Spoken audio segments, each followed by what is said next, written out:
Hello, and welcome to Autism for Everyone, presented by Autism Virtually.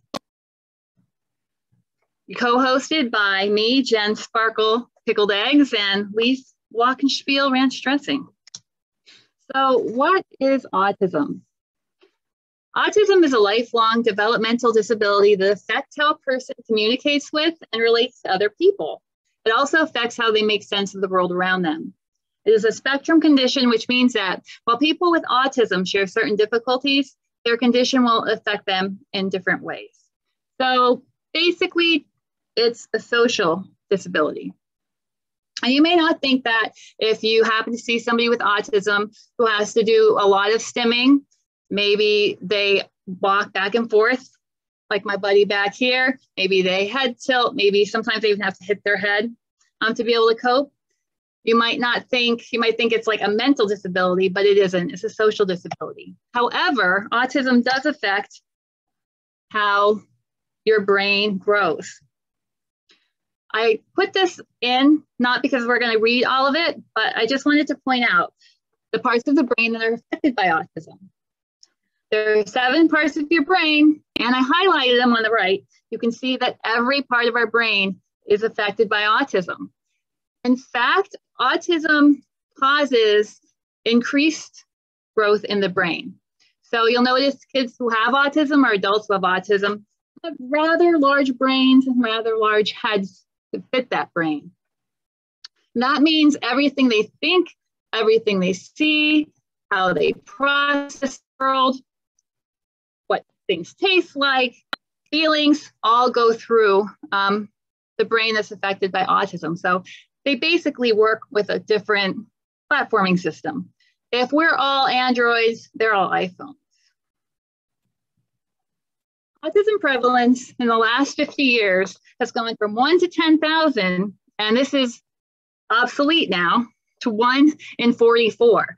So in 2 years, it went from 1 in 54 8-year-olds in the US to 1 in 44. I want you to remember going back to the 1970s, where they claimed 1 in 10,000 8-year-olds had autism. Now, you may think, okay, that's like a really low number. That means about 2% of every child born out of every 100, 2 kids have autism or on the spectrum. So I want you to look and think about it out in the world, okay? So I thought this was a really neat infographic. You can see that in the USA, I think it should say 1 in 44. There are places in the world where the numbers are much higher, like in Denmark or in Belgium. And then there are places in the world where it's lower, like South Korea and Hong Kong. You have to remember, people with autism live everywhere. So I don't know, is it that maybe people in Denmark and Belgium, they don't eat as much processed stuff as everybody else? Or is it maybe that people in South Korea and in Hong Kong are really great at being able to diagnose autism? But the number, I'm sure, is somewhere in between that. This is an infographic I got from a hospital website, believe it or not, and I thought it was really interesting. The fact number 1, I found super interesting and very true. Individuals with autism are 8 times more likely to visit the ER than a neurotypical person. And I want you to think about that and look at number 7. Less than 1% of emergency rooms have autism training. This hospital website was suggesting that this is something that definitely needs to change. Fact 3, 13 million adults are part of the lost generation. So let's stop and think back to the 1970s, right? 1 in 10,000, not likely. So there's a whole generation of people out there around my age who may never have been diagnosed and may never know they have it all over the world. About $268 billion is spent annually on autism services. And I know that seems like a lot, but that's mostly for kids that are minors. Once a kid turns 18, the funding really drops a lot. Fun fact, number 5, 1 in 6 people have a sensory disorder. So if you hear a loud sound, do you like cringe from it or want to cover your ears? Congratulations, you likely have a sensory disorder. Autism prevalence is up 600%. It's the highest growing cognitive disorder out there. So what does it look like? What kind of differences can you look for in someone who may have autism? Language differences, delayed language, loss of words, echolalia, which is basically saying only what you hear. Echolalia, saying what you hear is echolalia, only those words. They can label pictures, but struggles asking for wants and needs. That means they're taking in a lot more, like they're 85% on, coming in, and maybe 15% going out, but that doesn't mean they don't understand what you're saying. Pronoun errors, lack of or less use of gestures. So differences could be inconsistent use of eye contact. For some people with autism, eye contact can make them very uncomfortable, and it can even be painful. And then some children with autism have no problem looking at you. Difficulty interacting with peers, may be better with adults or familiar people, may prefer to play alone, may have trouble with conversations. Repetitive actions, they may insist on doing things the same way, like maybe they want to eat the same thing all the time, or struggle with any change. If something changes, they may get upset, even if it's something you think is a good change, like, hey, we're going for ice cream. They may play the same way by crashing toys or lining them up over and over and over, and it never gets old. They may lack pretend play. Definitely going to have preferred topics or toys, which we call areas of passion. Sensory difference, high pain tolerance. Remember, the brain is working completely different. Input is different. Sensitive to sounds, dislikes hair washing or cutting, nail trimming. You'll see hand clapping, jumping, spinning, rocking, all of the things that children and adults with autism have to do to be able to cope with what's going on outside, all that input that they're getting from the outside and how that input is making them feel. I really love this visual. A child with autism. So a doctor will say the signs of autism are, and then the reality of autism, what it really means. Inappropriate playing with toys, AKA playing with toys that don't make sense to others. Inability to relate to others, AKA finds their kids less interesting than the rest of the universe. Hyperactivity or passiveness. Unexpected energy levels. Inappropriate laughing or crying. Finds different kinds of things delightful or frustrating. Oversensitive or undersensitive to sound. Good hearing or likes to listen. Strange attachments to objects, like things. Poor speech or lack of speech. Less interested in talking to people than they would like. Difficulty dealing with changes in routine. Want the world to make sense. And a lack of awareness danger, which just means they're paying attention to other things. Now, there are 3 functional levels of autism. No more Asperger's. And now we're doing level 1, 2, 3. So ASD level 1 would be someone like Leif, my son, who requires some support. He has a difficulty initiating social interactions and struggles with organization and planning problems that can hamper his independence. So he's always going to need people to be understanding and maybe give him a little bit more support than they would a neurotypical person. ASD level 2 requires substantial support.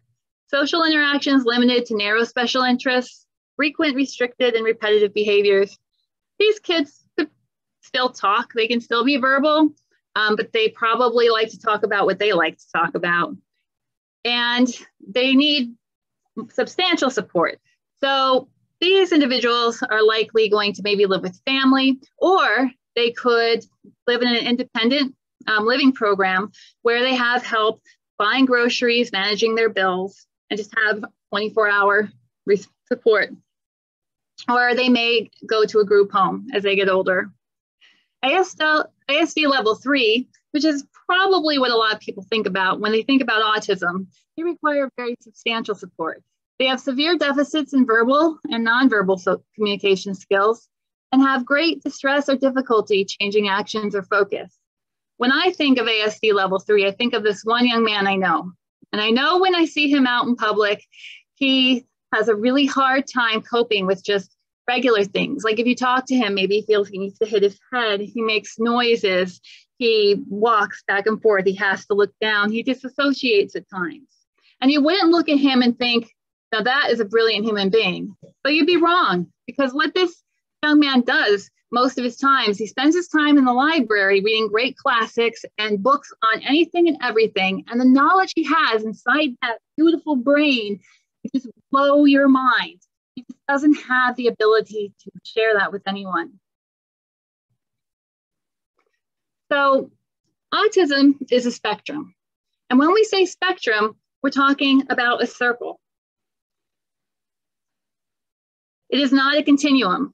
A lot of people, when they think about autistic, is they think non-autistic, moving on, a little bit autistic, and then all the way to very autistic. Very misleading. You have to think of autism as a circle and with edge points or skills. In this example, language, motor skills, perception, executive function, and a sensory filter. All right. One thing to know about kids with autism is some of these skills can be right up as neurotypicals do. So in this case, language and perception are right where they need to be. However, executive function is middling to fair, right? Motor skills, not that great. Sensory filter, worse than that. And when you connect these dots, you have a shape of a child with autism, or even a shape of you. You can use anybody and fill us in. The last thing I wanted to talk about is neurodiversity. My son is a big fan of this idea, kind of sees himself as the X-Men, right? He's a level 1. What that means is some people think that autism and some of the markers in an autism, like he has great focus, his memory is insane, he can learn incredibly fast, that all of these genomes are wanted for the human race. So they're being added, right? But if you're a parent of a child who's maybe level 2 or level 3, or you are that person, you may not feel like an X-Man. So what you really understand about neurodiversity at its base is what you're seeing on the left. There's two models. There's the disability model and the neurodiversity model. The disability model suggests, well, you're disabled. The goal is we got to fix the problem. So a lot of that often is you're fixing the person, not the things around the person. Neurodiversity model says, hey, you're unique. We want to optimize what you can do. We want to see how you cope, how your brain works, and bring your potential up. So the neurodiversity model really suggests that we could change the environment to the person. For example, if I'm Johnny's mom and Johnny has a level 2, he has moderate autism, I decide to go to the mall. It's Saturday, 7 o'clock, super busy, right? And poor Johnny is having a meltdown. Disability model says when he has a disability, I need to fix it so that he can live in the world here at 7 o'clock on Saturday in this incredibly crowded, loud, bright place. The neurodiversity model suggests, well, I'm going to stop and think.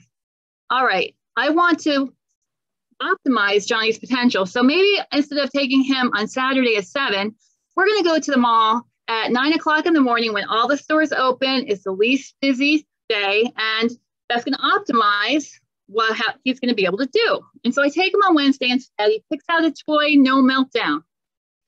So the neurodiversity model is actually, I believe, a good thing. 20 minutes, 15. How to be an ally, right? Assume intelligence, always assume intelligence. There are 3 ways you can choose to interact with somebody you see at Walmart who may be on the spectrum. Hey, Johnny and I were at Walmart. What I see a lot is 1, Johnny's being very loud. He is maybe walking in front of people. You can choose to just be a good person and ignore it and act like it's just totally like, okay. And that's how you're supporting that person because you're not bringing attention to them. So that's great. That's really not so great because poor Johnny and me, I'm feeling pretty invisible and pretty alone, even though I'm surrounded by a bunch of people. The second way I see people handle that is maybe they smile at me, you know, or they come over and they say something to me as the mom. Nice day, or you're doing a great job. Is that really being an ally? The answer is no, because Johnny has feelings As I said, you have to assume intelligence, and he understands that people will talk to his mom, but not to him. And the third way, and this is rare, and I always assume if this happens that you have a child with autism or somebody very close to you, they'll come up and they'll actually say something to Johnny. Maybe they'll comment on his hair or his shirt or just anything. You can say something nice about anybody picking anything. And that doesn't happen enough. So the best way to be an ally is if you see somebody with autism, whether it be a child, the mother, an adult with autism, go out of your way to engage them. Pick something to say. Hey, I like your shirt. Nice shoes. Where did you get them? Wow, your hair is awesome. We really need to feel like we belong in the world, and that we're not invisible and that we are not subhuman. We want to feel like we fit in. So make sure that you do that. Last thing is the autistic community. Who are they? They're other fathers, brothers, sisters, uncles, aunts, neighbors, co-workers, and community members. They have families who love them. They are important. They matter. And they make the world a better place. So please take the time to engage them when you see them out in the community. All right. And now what you've all been waiting for. Leif Glockenspiel ranch dressing. So, there are definitely a lot of misconceptions about autism out there. And so here are 10 that are common, everyone should know.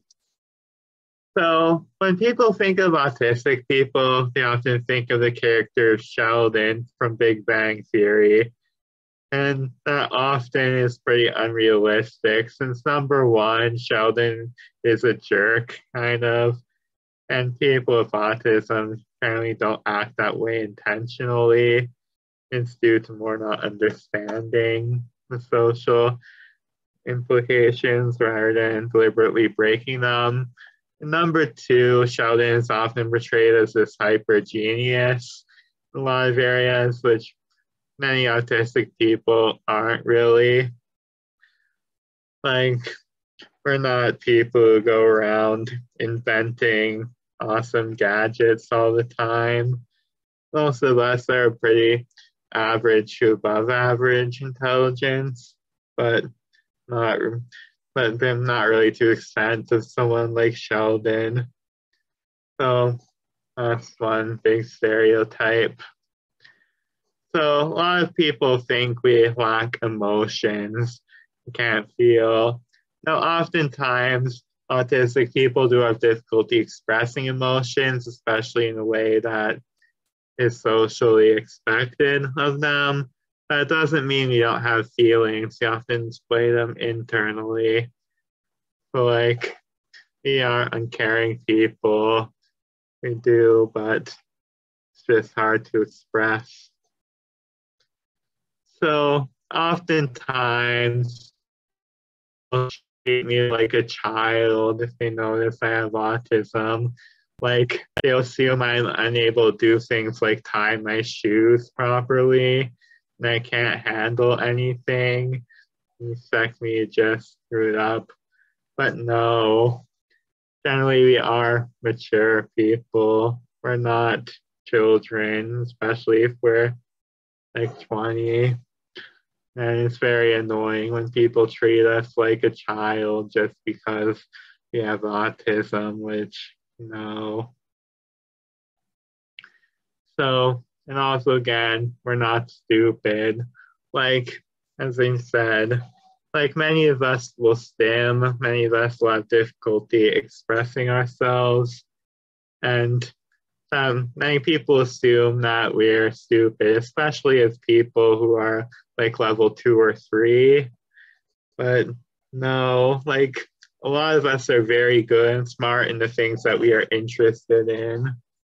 Like, we have a lot of knowledge in these areas, and we're not people who can't comprehend basic things. Like, many people assume autistic means retarded, which even given the problems with that word in and of itself, autism does not make us very stupid. So many people assume that we are loners, And it's true that we generally do prefer a smaller circle of friends, but it's the smaller circle of close friends we want. We do not want to be alone 24/7.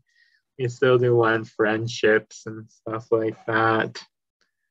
So we're not people that spend every second of every day alone. So usually we don't want like 100 people we call friends who we barely know. A small handful of close friends is something we typically do want. And also, not all autistic people are even introverted. Some are extroverted too. So it's a stereotype they all have to be introverted, but that's not true for everyone who is autistic. So another thing is that people, usually they aren't autistic people, want to find a cure. Like Autism Speaks was notorious for this, despite the fact they didn't have any autistic people on the board. But most autistic people do not want a cure. And even then, a cure would be nearly impossible to find, since that would involve rewiring the entire way your brain works. But even if it was there, most people wouldn't accept it, since it's just the way they perceive the world. And removing that would probably fundamentally change the person you are. So most of us don't want that. So, and also building on the child thing, like a lot of people assume we can't do anything right and we'll screw up everything we try. But we are capable in many things, especially if you put a mind to it. Like in things I'm interested in, I can easily focus and all that, learn a lot of stuff, and I can end up doing well. Like a lot of us are really good at things like programming, for instance, or we have knowledge on some obscure thing, but that can be helpful, especially if you can specialize. So another thing is people tend to treat us like we're invisible, like they tend to ignore us even if we're in public or something. In a group, people generally don't speak to us. So that's often annoying. And we may not initiate the conversation, but it doesn't mean we're not there. So it's definitely annoying to be treated like we're invisible. And another thing is that oftentimes autistic people find help in animals. Like many of them will be very attached to cats or dogs, or in my case, a bearded dragon. So please don't give us a hard time for using animals. They can often help us cope in hard situations. And yeah, and we are more than we appear initially. So yeah, like when you see us, you may see someone who's shut out from the world spinning on something, maybe even making loud noises or something to cope. But we are obviously so much more than that. Yeah, there are a lot of things that are going on inside our brain. So don't assume that our brains are empty or that we're not people just because of the first impression. If you take the time to get to know us, it'll be worth the effort. And that's the presentation. Thank you so much for your time.